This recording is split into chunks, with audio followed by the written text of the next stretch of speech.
Bismillah, Assalamualaikum warahmatullahi wabarakatuh.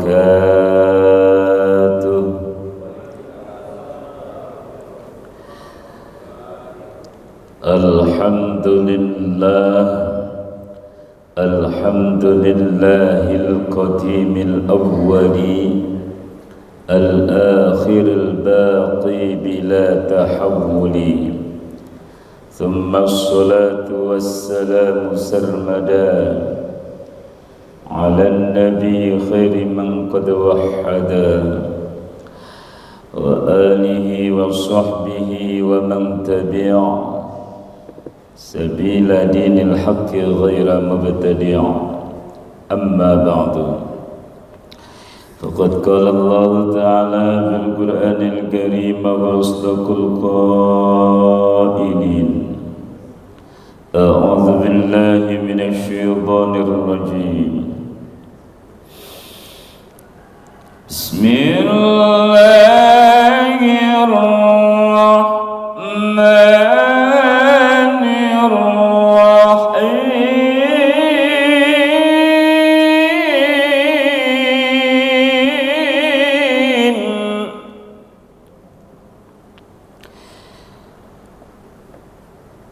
فذكر فإن الذكرى تنفع المؤمنين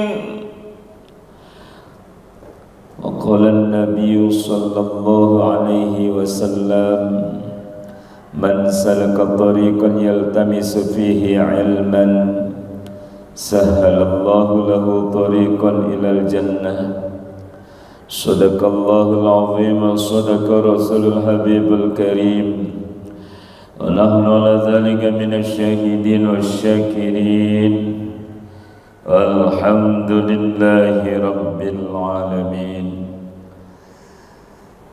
Hadirin mukaramin, para satid dan segenap pengurus DKM Masjid Raya Asmaul Husna, para jamaah salat subuh dan kajian subuh Masjid Raya Asmaul Husna yang mudah-mudahan kita semua selalu dalam lindungan Allah Subhanahu wa taala. Mudah-mudahan selalu diberikan kesehatan, diberikan kekuatan iman dan takwa kita, dan mudah-mudahan Allah mewafatkan kita semua dalam keadaan husnul khatimah. Amin ya Allah ya Rabbal alamin. Puji syukur alhamdulillah, mari kita panjatkan kehadirat Allah Subhanahu wa taala yang alhamdulillah di subuh yang penuh barokah ini Allah Subhanahu wa taala masih memberikan kita nikmat iman wal Islam, nikmat sehat, nikmat taufik, nikmat hidayah. Mudah-mudahan kita menjadi hamba-hamba Allah yang pandai bersyukur atas segala nikmat Allah Subhanahu wa taala. Salawat ma'assalam mari kita curahkan kepada junjungan alam, yakni habibina wa syafi'ana wa maulana Muhammad sallallahu alaihi wasallam, yang mudah-mudahan kelak fi yaumil qiyamah kita semuanya mendapatkan syafaat dari Rasulullah sallallahu alaihi wasallam. Biikhtisaril kalam, kita masih mengkaji kitab Mukashafatul Qulub karangan Hujjatul Islam Imam Al-Ghazali. Pada kesempatan kali ini yang akan dibahas yaitu tentang penyebutan iblis dan juga siksaannya. Bismillahirrahmanirrahim. Qala al-muallif rahimahullahu ta'ala wa nafa'ana bi ulumi wa amadana bi asrar fid din wa dunya wal akhirah. Rabbi shrah li sadri wa yassir li amri wahlul 'uqdatam min lisani yafqahu qawli. Subhanaka la ilma lana illa ma 'allamtana innaka antal alimul hakim. Bismillahirrahmanirrahim. Al-bab ats-tsani 'asyara fi dzikri iblis wa 'adzabihi. Bab yang ke-12 yaitu tentang penyebutan iblis dan juga siksaan bagi iblis. Qala Allah Subhanahu wa ta'ala, Allah Subhanahu wa ta'ala berfirman, fa in tawallaw fa innallaha la yuhibbul kafirin. Surah Al-Imran ayat 32. Fa in tawallaw ay a'radu an ta'atillahi wa rasulihi fa innallaha la yuhibbul kafirin. Maka jika engkau semua berpaling, artinya menentang untuk tidak taat kepada Allah dan Rasulnya, maka sesungguhnya Allah tidak mencintai orang-orang yang kafir. Yakni la yaghfiru lahum wa la yaqbalu taubatahum. Artinya Allah tidak akan memberikan ampunan bagi mereka dan Allah tidak akan menerima taubat mereka. Kama lam yaqbal taubata iblis likufrihi wastikbarihi. Sebagaimana Allah Subhanahu wa taala tidak menerima taubatnya iblis dikarenakan kekufurannya atau kekafirannya iblis dan juga merasa takaburnya iblis. Iblis merasa takabur ketika Allah Subhanahu wa taala memerintahkan para malaikat dan juga termasuk iblis, yang mana iblis saat itu berada di antara para malaikat dalam surga. Iblis itu huwa abul jan, nenek moyangnya bangsa jin. Iblis awalnya adalah makhluk Allah, hamba Allah yang rajin beribadah, yang rajin beribadah menyembah Allah. Tetapi kemudian setelah Allah menciptakan Nabi Adam, maka timbul penyakit-penyakit hati, diantaranya adalah sifat hasud dan juga takabur yang dimiliki oleh iblis. Iblis beranggapan bahwasanya iblis lebih baik daripada Adam. Kenapa? Khalaqtani min nar wa khalaqtahu min tin. Iblis merasa lebih baik karena Allah menciptakan iblis dari api, sedangkan Allah menciptakan Nabi Adam daripada tanah. Maka disebabkan sifat ini, sifat takaburnya iblis ini, yang menjadi sebab iblis dilaknat oleh Allah Subhanahu wa ta'ala bahkan sampai hari kiamat. Oleh karenanya iblis ketika mendapatkan laknat dan diusir dari surga, turun ke alam dunia.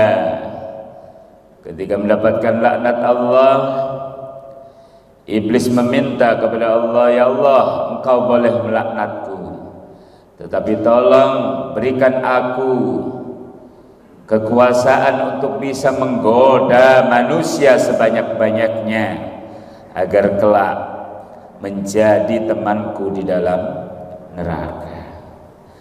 Maka bagi manusia yang insya Allah dekat dengan Allah, hatinya selalu terpaut zikir, ingat kepada Allah, maka insya Allah akan dijauhkan daripada godaan-godaan iblis laknatullah. Wa taba ala Adam alaihi salam wa qabila taubatahu li'annahu aqarra ala nafsihi bidzambi wa nadima alaihi wa lama nafsahu. Perbedaannya kenapa Allah tidak menerima taubatnya iblis sedangkan Allah menerima taubatnya Nabi Adam. Allah menerima taubatnya Nabi Adam dikarenakan Nabi Adam setelah berbuat salah ataupun dosa, melanggar perintah Allah, memakan buah larangan, buah khuldi, Nabi Adam langsung mengakui bahwa dirinya berbuat dosa dan ia menyesal, bahkan wala manafsahu, ia mencaci maki dirinya sendiri. Artinya diiringi dengan taubat dan juga dengan penyesalan. Wa hadza wa illam yakun damban haqiqatan li annal anbiya'a alaihimus salatu wassalam maksumuna la taqa'u minhumul maksiyah abadan la qabla an-nubuwah wa la ba'daha ala sahihi lakinnahu ala suratul dzambi Contoh permasalahan Nabi Adam ketika berbuat salah ataupun dosa ini sejatinya adalah bukan dosa atau kesalahan Nabi Adam secara mutlak. Ada para ulama menjelaskan kenapa Nabi Adam sampai tertipu dengan tipu daya iblis. Salah satu sebabnya dikarenakan Nabiullah Adam sangat memandang mulia sumpah yang diucapkan oleh iblis ketika iblis menggoda Nabi Adam dengan ucapan, demi Allah Adam, jika engkau memakan buah ini engkau akan kekal dalam surga. Jadi memakai sumpah demi Allah. Dan kemudian dikarenakan para nabi ini sejatinya adalah yang terjaga atau yang dijaga daripada perbuatan dosa. Para nabi dan rasul itu semuanya adalah maksum, dijaga oleh Allah untuk melakukan sebuah dosa ataupun kesalahan. Ini menurut kaul yang sahih, lakinnahu ala suratil dzambi.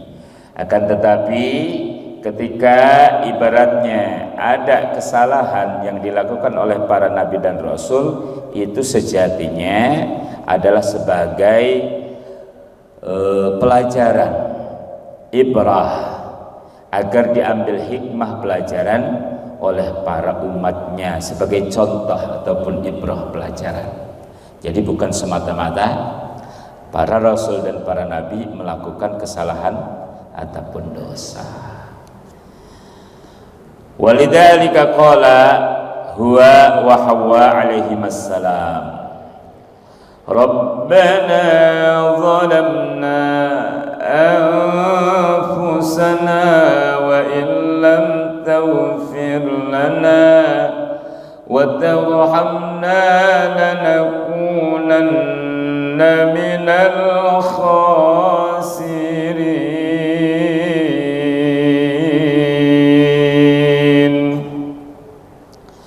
Ya Allah,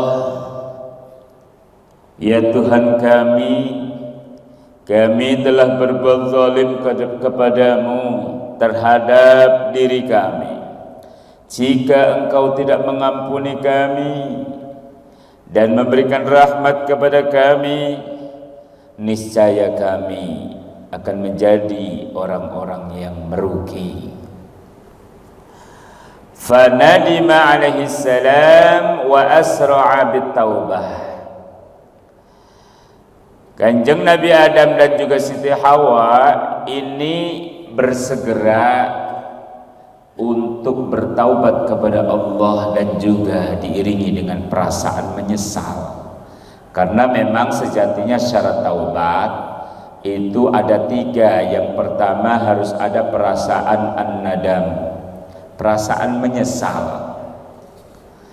Kemudian harus ada niatan dalam hati, harus ada azam dalam hati bahwasanya tidak akan mengulangi perbuatan tersebut kembali.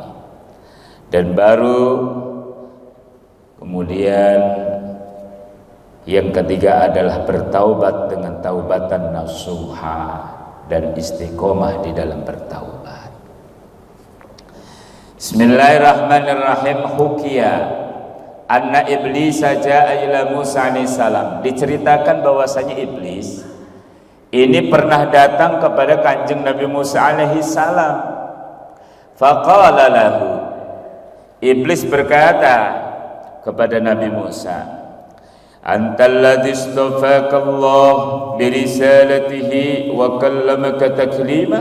Kata iblis, apakah ente Musa yang telah dipilih Allah dengan diberikan kerasulan dan Allah pernah ibaratnya berkomunikasi denganmu wahai Nabi Musa? Maka Nabi Musa diberikan gelar atau titel Musa Kalimullah, artinya kanjeng Nabi Musa yang pernah berkomunikasi dengan Allah ketika di waktu khalwatnya kanjeng Nabi Musa selama 40 hari di Bukit Turisina. Tetapi Nabi Musa sampai pingsan ya ketika berkomunikasi dengan Allah Subhanahu wa taala, karena tidak kuat dan tidak mampu akan keagungan Allah Subhanahu wa taala. Faqala lahu Musa, "Na'am. Faman ladzi turidu ya hadza?" Kata Nabi Musa menjawab, "Na'am." Ya. Yes. That's right. Faman ladzi turidu ya hadza? Apa yang kau inginkan ya iblis? Wa man anta? Siapa ente? Apa yang kau inginkan? Faqala iblis, ya Musa, Musa, qul li rabbika khalqun min khalqik man khalaqaka qad sa'alaka taubah. Ya. Musa, kata iblis nih, coba katakan pada Tuhanmu, ya, aku adalah salah satu makhluk. Ya. Katakan kepada Tuhanmu, katakan pada Allah, ya, aku adalah salah satu makhluk daripada makhlukmu yang mana aku sedang meminta taubat. Jadi iblis ceritanya pengen bertaubat, cerita di Nabi Musa. Fa'auhallahu ila Musa, maka Allah memberikan wahyu kepada Nabi Musa.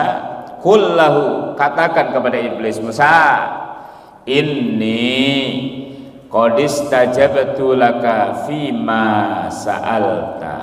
Katakan pada iblis bahwasanya aku telah mengijabah bagimu terhadap apa yang kau pinta. Kalau memang iblis benar-benar mau tobat, insya Allah diterima, kata Allah.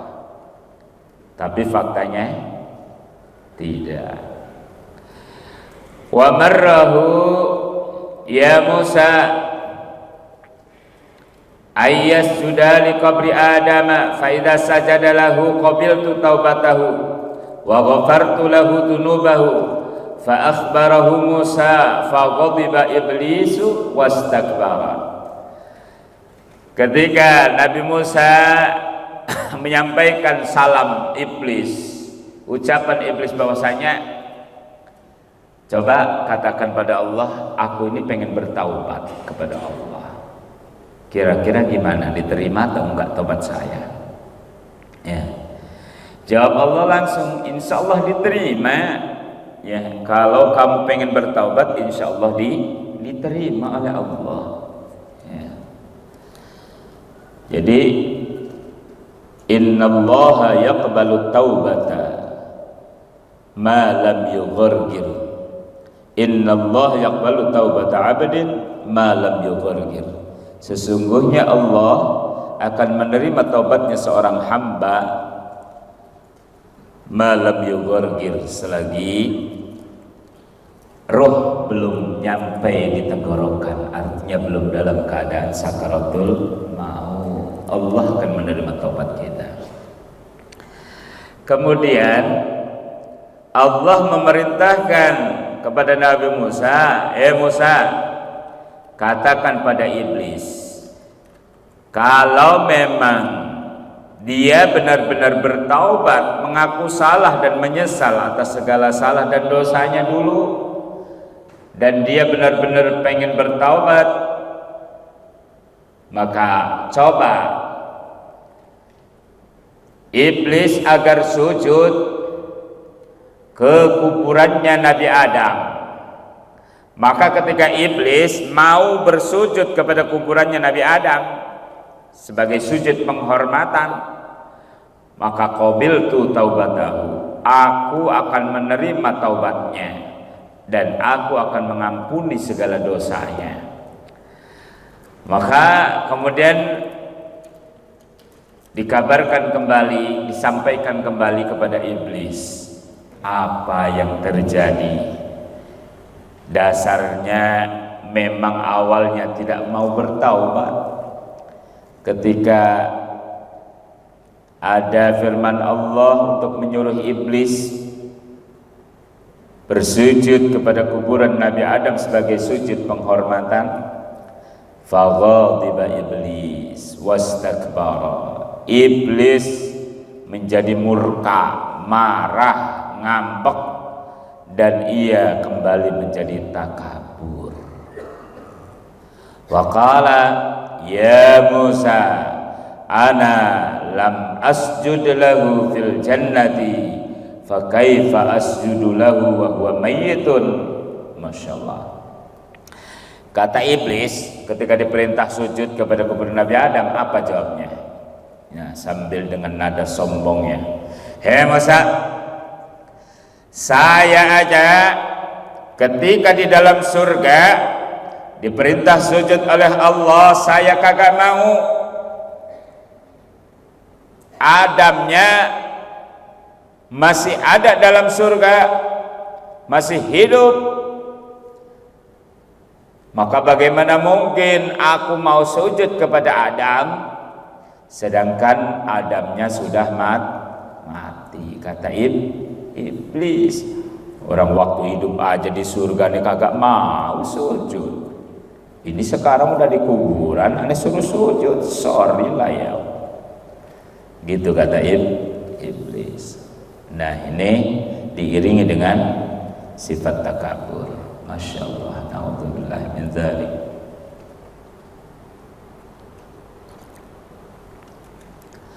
Ruya anna iblis yashtaddu alaihi al-'adzabu fin nar fayuqalu lahu kaifa wajadta 'adzab Allah fayaqulu ashaddu ma yakunu fayuqalu lahu inna adama fi riyadil jannah fasjud lahu wa aqtadiru hatta yaghfira laka fayaba fayashtaddu alaihi al-'adzab biqadri 'adzabi ahli an-nar 70,000 dha'fin.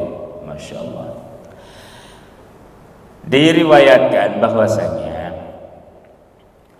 iblis ini siksaannya setiap saat, setiap waktu semakin dikuatkan atau semakin ditingkatkan, semakin berat siksaan iblis di neraka. Maka dikatakan, hei iblis, kenapa inti sampai mendapat siksaan yang luar biasa berat model gini? Maka kata iblis, sesungguhnya Nabi Adam itu kan ada di dalam pertamanan surga ya. Maka Aku diperintah sujud kepada Nabi Adam, ya, tetapi aku tidak mau sujud kepada Nabi Adam. Ya, fayatba, iblis tidak mau sujud kepada Nabi Adam. Oleh karenanya Allah memberikan laknat dan memberikan azab kepada iblis dengan seukuran siksaan ahli neraka sampai 70.000 lipat, sampai 70.000 lipatan siksa yang diberikan Allah kepada iblis. Masya Allah.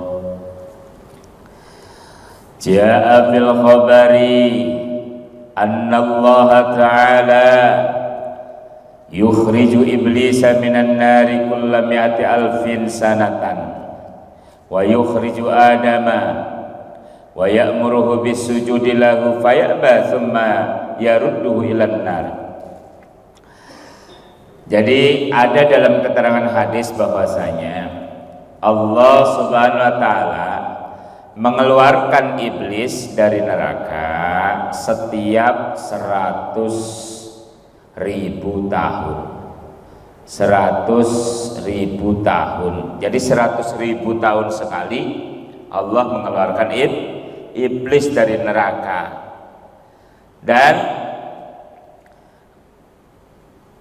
kemudian Allah perintahkan iblis untuk sujud kepada Nabi Adam tuh setiap 100.000 tahun sekali. Allah angkat itu iblis dari siksa api neraka, kemudian diperintah sujud. Segitu udah merasakan siksaan neraka yang luar biasa, sampai ratusan ribu tahun begitu, tetap saja ketika disuruh untuk sujud kepada Nabi Adam apa? Fayaba thumma yarudduhu ilan nar. Maka iblis iblis menentang, iblis membangkang, disuruh sujud kepada Nabi Adam. Padahal mah gampang. Kalau mau diampura dosanya, diangkat siksaannya gampang. Tinggal sujud doang kepada Nabi Adam. Tetapi karena di dalam diri iblis ini ada sifat takabur yang luar biasa besar, inilah yang menjadi sebab iblis mendapatkan laknat dan siksa dari Allah Subhanahu wa ta'ala. Kalau di antara kita manusia ada sifat-sifat semacam sifatnya iblis model gini, sifat takabur, sifat merasa lebih baik dan lebih mulia dari yang lain, maka sejatinya berarti kita masih saudaranya iblis. Masya Allah. Karena sifat iblis merasa lebih baik dari yang lain dan ibaratnya takaburnya luar biasa. Masya Allah. Hadirin jamaah rahimakumullah. Kemudian ikhwani, in aradtumun najah min iblis faqtasimu bil maula wasta'idzu bihi.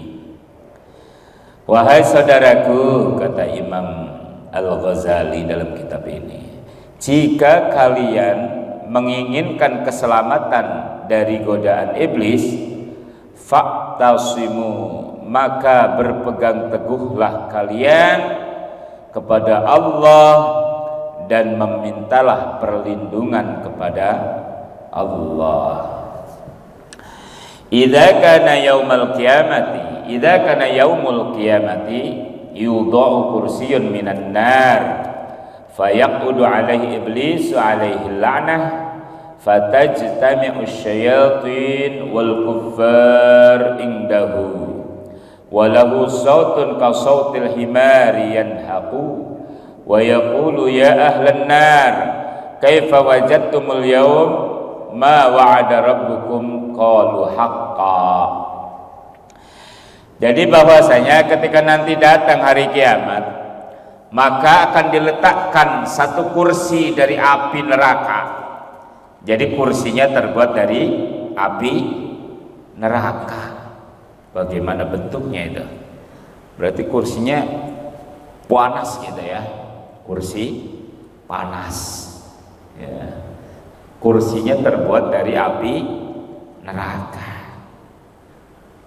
Bahkan konon katanya siksaan yang paling ringan yang dialami oleh penduduk ahli neraka yaitu ketika ahli neraka tersebut dipakaikan sendal panas, ya, sendal panas. Dengan sebab itu maka seluruh ibaratnya usus, terus kemudian apa-apa yang ada di dalam perutnya, telinganya, hidungnya, ini semuanya terbakar dan bahkan isi perutnya meleleh hancur karena saking panasnya sendal yang dipakai oleh ahli neraka. Ya, isi daleman kepalanya hancur meleleh. Itu adab yang paling ringan. Tidak bisa dibayangkan bagaimana adab yang paling berat. Masya Allah. Nah, ketika diletakkan atau disiapkan kursi yang terbuat dari api neraka, maka iblis di situ disuruh duduk di kursi api neraka tersebut. Panasnya luar biasa. Maka ketika iblis sudah duduk di kursi yang terbuat dari api neraka tersebut, berkumpullah para setan, orang-orang kafir yang tidak mau beriman kepada Allah sampai akhir hayatnya. Ya, apa jawaban iblis? Apa pertanyaan iblis? Ketika berkumpul para setan dan juga orang-orang kafir, iblis mempunyai suara kasautil himar, seperti suaranya himar. Iblis mempunyai suara seperti suaranya himar. Ya, himar itu keledai. Ya, yang mana mempunyai suara semacam himar. Kemudian iblis bertanya, penduduk neraka, ya ahlan nar, hei penduduk neraka, apa yang kau rasakan sampai saat ini? Terus apa yang telah dijanjikan oleh Tuhanmu, apakah itu benar? Qalu haqqa, jawab penduduk neraka, iya, apa yang dijanjikan oleh Allah itu benar, hak adanya. Masya Allah. Yuk diselingi dengan istighfar bersama. Astaghfirullah Rabbal baraya, astaghfirullah minal khadaya, astaghfirullah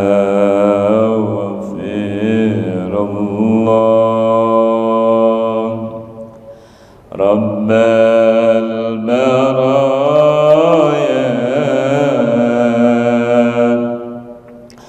astaghfirullah minal khadaya.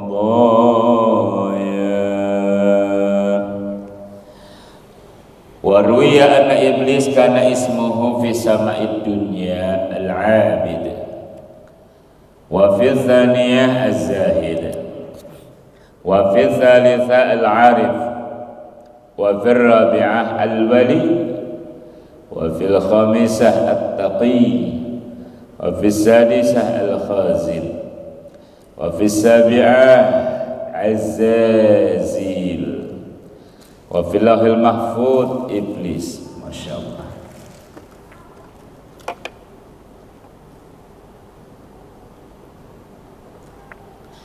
Jadi diriwayatkan bahwasanya iblis itu mempunyai tingkatan-tingkatan nama. Jadi nama iblis ketika berada di langit dunia, ya langit yang dekat dengan bumi, namanya sama'id dunia. Itu iblis namanya al-abid. Al-abid. Nah, di sini ada namanya yang abid, abidin gitu. Ada. Jadi iblis namanya ketika berada di sama'id dunia namanya al-abid. Kemudian di langit yang kedua itu iblis namanya az-zahid. Al-abid itu maknanya ahli ibadah, az-zahid orang yang zuhud. Dan di langit yang ketiga namanya al-arif, orang yang makrifat kepada Allah. Wa fir rabi'ah al-wali, dan di langit yang keempat iblis itu disebutnya namanya al-wali, orang yang menguasai. Dan di langit yang kelima at-taqi, iblis itu bernama at-taqi, yaitu orang yang bertakwa. Kemudian di langit keenam namanya al-khazin, al-khazin orang yang menjaga. Kemudian di langit yang ketujuh iblis itu namanya azazil. Azazil tuh nama iblis di langit ketujuh tuh. Ya mohon maaf, nanti kalau bapak punya anak, punya cucu, ya jangan sampai ini kan ada di kitabnya nih, udah saya kasih nama anak atau cucu saya dengan nama Muhammad Azazil. Masya Allah. Ataupun ibu tanpa ibaratnya sharing lagi ke suami, tanpa sharing lagi ke guru, ke ustadz, main ngambil aja dari Al-Quran, diberi nama anak perempuannya Siti Hutomah. Anak lakinya dikasih nama Ahmad Jahannam. Pas ditanya, ibu kok namanya ini? Ini dari Al-Quran Pak Ustadz. Iya benar dari Al-Quran, tapi tidak pas namanya atau maknanya, ya. Dan di Lauhil Mahfud iblis itu disebut atau dinamai iblis. Jadi berbeda-beda tuh nama iblis tuh. Ya, dari langit pertama sampai langit ketujuh dan sampai di Lauhil Mahfud. Di Lauhil Mahfud iblis itu bernama iblis. Wa huwa ghafilun an akibati amrihi fa amarahu Allahu an yasjuda li Adam faqala atufaddiluhu alayya wa ana khairun minhu khalaqtani min nar wa khalaqtahu min tin. Ini yang selalu digembar-gemborkan iblis ketika diperintahkan sujud oleh Allah kepada Nabi Adam. Ini yang selalu ibaratnya keluar-keluarkan iblis. Apakah engkau tidak memberikan keunggulan kepada saya, kata iblis, padahal saya itu lebih baik daripada Adam, kata iblis. Engkau menciptakanku dari api, sedangkan engkau menciptakan Nabi Adam daripada tanah.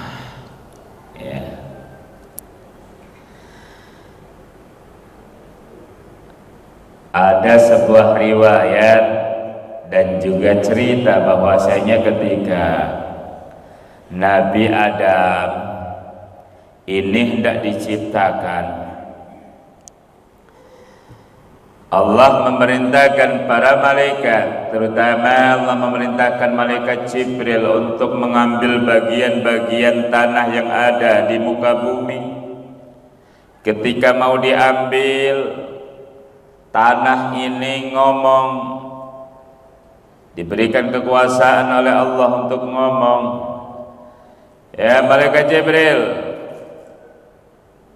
aku diambil buat apa?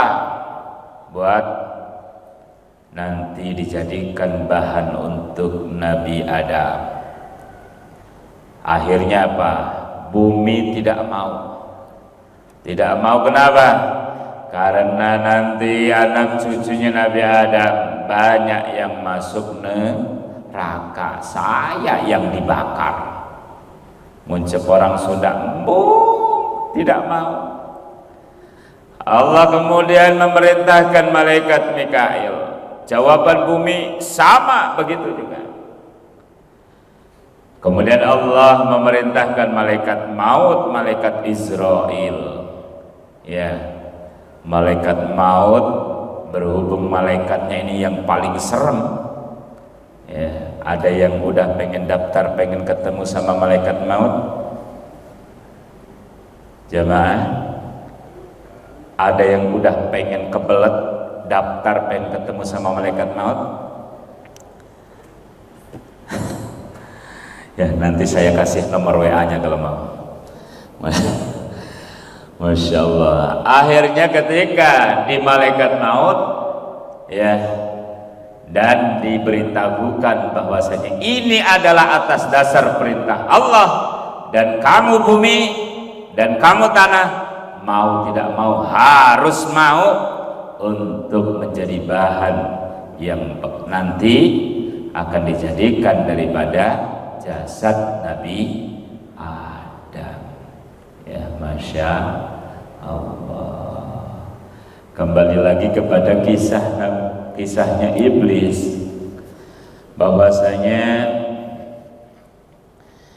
iblis kemudian ini merasa dirinya lebih baik dan bahkan diiringi dengan sifat takabur yang luar biasa. Maka Allah memberikan laknat dan juga azab kepada iblis.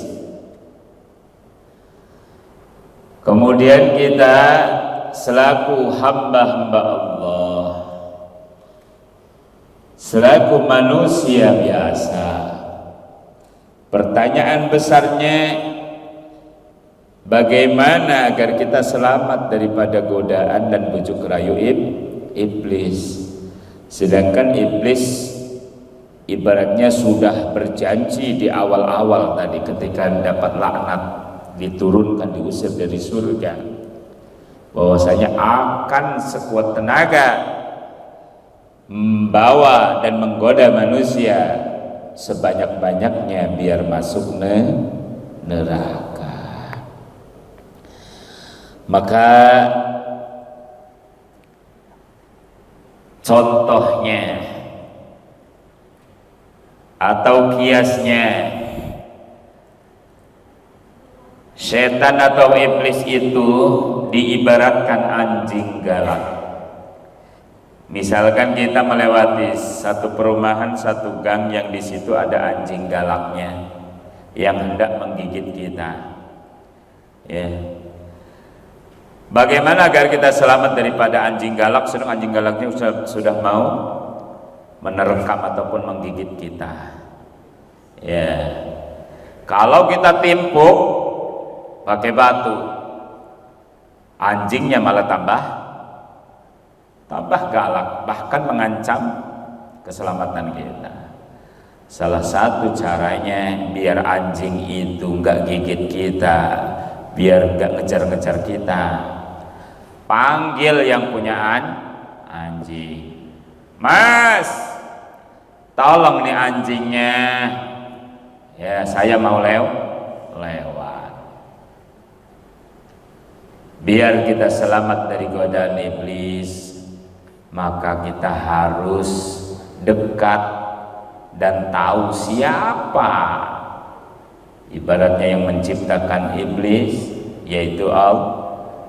Berarti kita harus berlindungnya kepada Allah Subhanahu wa ta'ala. Dan agar kita selamat daripada godaan iblis, maka perbanyaklah kita berzikir kepada Allah, perbanyaklah kita ibaratnya bertaubat, perbanyaklah kita untuk menutup jalan iblis ataupun jalan setan dengan cara kita memperbanyak lapar dengan cara berpuasa. Siapa? Ya, karena erat kaitannya.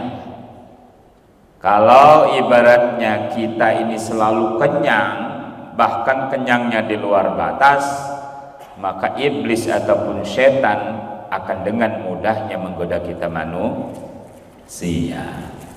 Tetapi kalau kita lagi dalam keadaan lapar, otomatis nafsu kita turun. Setan juga, iblis juga mau menggoda kita manusia, ini ikut lemes. Karena setan juga ini ngambil makanannya dari makanan yang kita makan. Apalagi kita makannya tidak diawali dengan doa. Masya Allah. Apal doa makan, Pak? Apal doa makan? Masya Allah. Makanya ada cerita anekdot seorang anak kecil ketika ibaratnya mau berangkat pengajian sambil membawa Quran ataupun Iqra, di tengah jalan ketemu iblis, di tengah jalan ketemu setan, di tengah jalan ketemu kuntilanak yang mau menggoda dan menakut-nakuti anak kecil yang mau ngaji tadi. Kata anak kecil, "Heh, siapa kamu?" "Saya iblis, saya setan, saya kuntilanak." "Saya tidak takut," kata anak kecil. "Ya, karena saya punya doa yang luar biasa." "Apa doanya?" kata setan itu. "Apa doanya?" "Sok, saya kagak takut juga," kata setan. Apa yang dibaca oleh anak kecil tadi? Bismillahirrahmanirrahim. Allahumma barik lana fima razaqtana wa qina adzabannar. Berkat doa itulah setan tadi yang mau menggoda anak kecil, alhamdulillah kabur. Berkah doa. Hadirin jamaah rahimakumullah, mungkin itulah sedikit paparan tentang iblis, yang mana mudah-mudahan kita diselamatkan daripada godaan-godaan iblis, diselamatkan daripada tipu daya iblis, dan mudah-mudahan kita menjadi hamba-hamba Allah yang semakin dekat dengan Allah,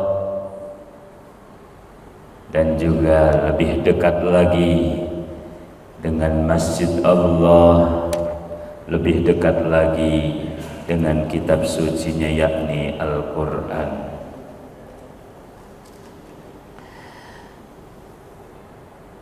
Sedikit ada tambahan,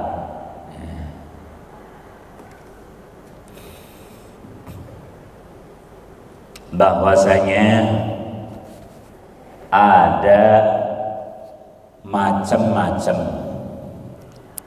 daripada godaan-godaan iblis. Ada tempat-tempat ataupun hal-hal yang menjadi senjata-senjatanya iblis. Ya. Nah, kata di sini iblis berkata, "Ya Rabb, ja'alta fi bani Adam ar-rusul." Ya Rabb, kata iblis, engkau telah menjadikan untuk manusia para utusan, para rasul, dan juga engkau telah menurunkan terhadap mereka yaitu kitab-kitab suci. Ya, maka kata iblis ini permintaan kepada Allah. Lalu apa utusan saya? Kata iblis.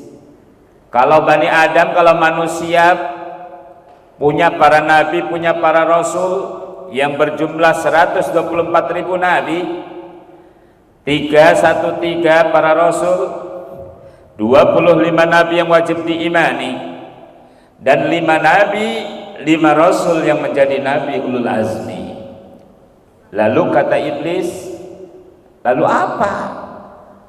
Utusanku itu apa?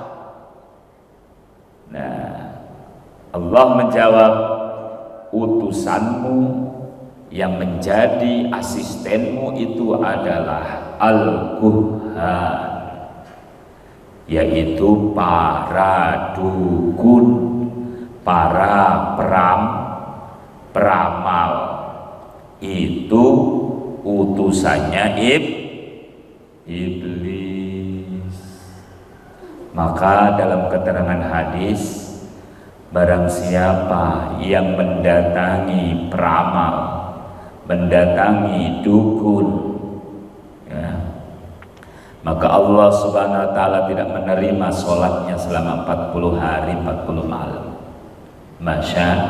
selagi dia tidak bertaubat kepada Allah. Lalu apa kitabku? Kata iblis, Al-Washmu. Tuh, kitab-kitabnya iblis itu Al-Washmu, punten, tato, tahu tato, yaitu kitab-kitabnya iblis. Fama hadisi, kata iblis, apa hadisku? Kalau rasul, kalau para nabi kan menyampaikan hadis. Nah, lalu hadisnya iblis itu apa? Al-Kadbu, yaitu berita bohong, berita dusta, berita hoak. Nah, itu berita-berita yang disebarkan oleh iblis. Oleh karenanya pesan kepada para jamaah, terutama ibu-ibu sono. Ibu sono biasanya senangnya rumpi. Ibu-ibu sono di sana dirajak senangnya ngerumpi. Kalau yang diomongin itu makin hot, makin panas, itu mata dan tangan mulai bermain.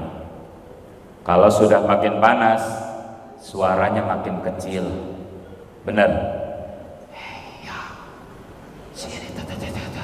Matanya sambil, ya, ada di sini yang sering rumpi. Mana orangnya? Ya, yang ketawa itu. Kemudian, apa Qur'anku? Kata iblis. Qur'annya iblis itu adalah nyanyian. Nyanyian itu adalah Qur'annya iblis. Kemudian, siapa muadzinku? Ya, kalau dalam kita kan manusia ada muadzin, orang yang mengajak kepada ibaratnya ibadah sholat. Apa ibaratnya muadzinnya iblis? Al-mizmar, yaitu suara seruling. Masya Allah. Qala fama masjidi, apa masjidku? Kata iblis. Qala al-aswaq, masjidnya iblis itu adalah pasar.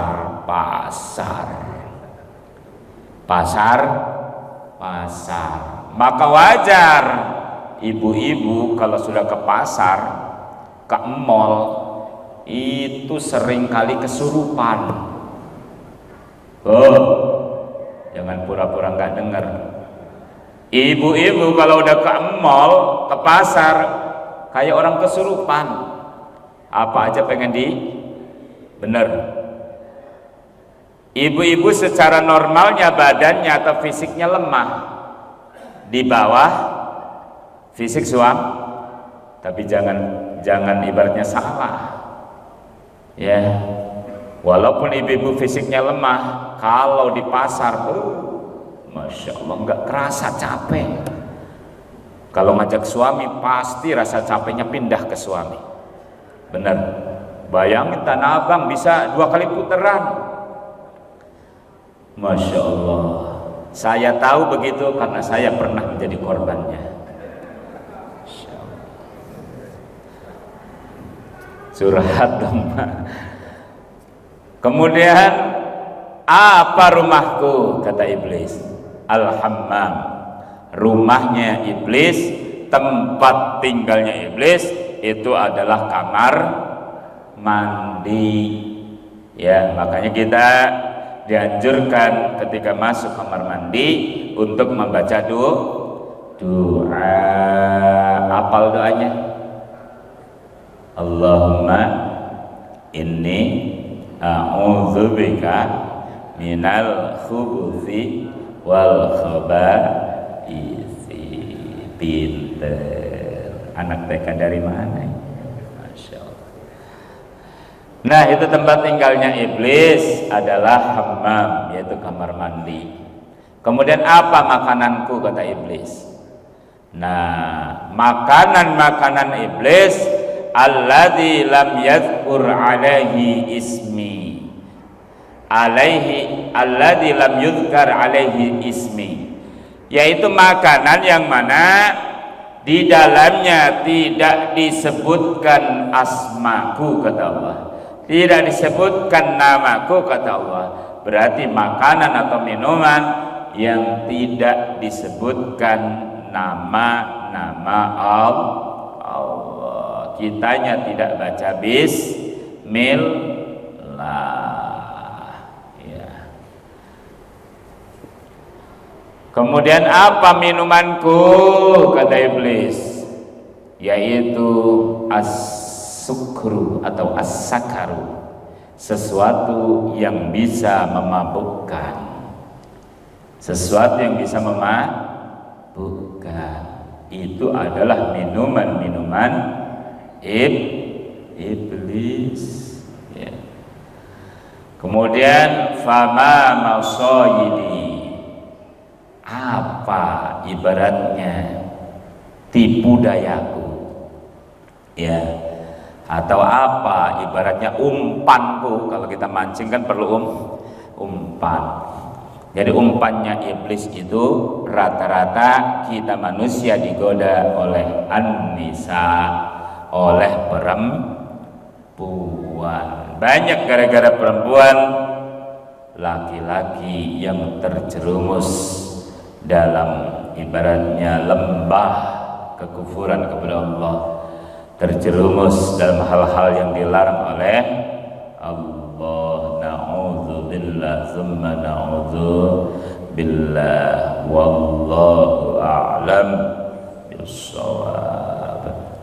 Monggo para jamaah yang mau sharing dipersilakan.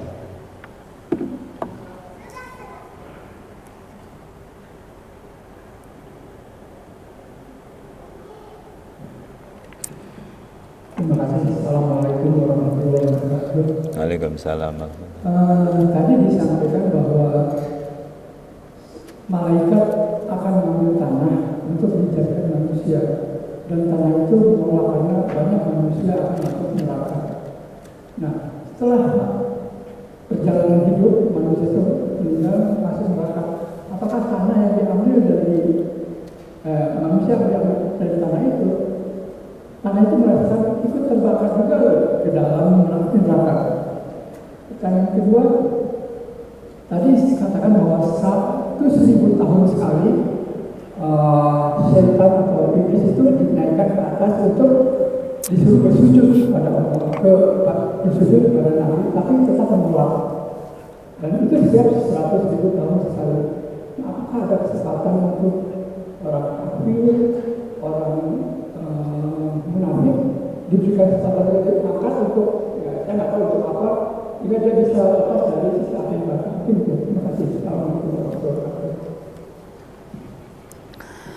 Ya, pertanyaan pertama yaitu mengenai riwayat ataupun kisah penciptaan Nabi Adam. Jadi di dalam tafsir banyak dijelaskan khususnya tentang ayat penciptaan Nabi Adam, yaitu yang diambil dari tanah. Ya, jadi malaikat mengambil ibaratnya campuran-campuran tanah yang ada di alam dunia atau di muka bumi ini. Jadi dari sebelah sono ngambil, dari sebelah sono ngambil, dari sebelah sono ngambil, gitu, dicampur, dijadikan, kalau dalam bahasa kita jadikan adonan, dijadikan satu. Ya, makanya wajar anak cucu Nabi Adam kita manusia ini bermacam-macam, bermacam-macam warna kulit, bermacam-macam perangai, bermacam-macam sifat. Ya, ada yang sifatnya halus, kalem, ada yang sifatnya ibaratnya pengennya ribut aja. Berarti ya, kalau yang suka ribut itu berarti ngambilnya dari tanah sengketa kan.